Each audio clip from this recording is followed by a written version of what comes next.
Why lust always win?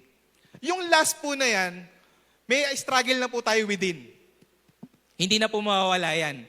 So, lust never dies. Ang gagawin po natin, pag umalis ka po sa tukso, alam mo hanggang doon ka lang, yun talaga yung kahinaan mo. Pag tumakbo ka, ang pupuntahan mo na po, purity, katuwiran.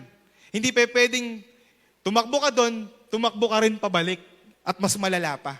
At sino po yung dapat nating makakasama? Ito po. Ang dapat nating makakasama is with those who call on the Lord out of pure heart. Ibig sabihin, yung pong laban na to, yung pong laban ng lust, sa totoo lang po, hindi po natin kaya mag-isa. Sabi nyo, hindi mo yan kaya mag-isa, kailangan mo ang Diyos. Opo, totoo po yun. Pero kailangan din po natin ang godly community. That's why meron po tayong church.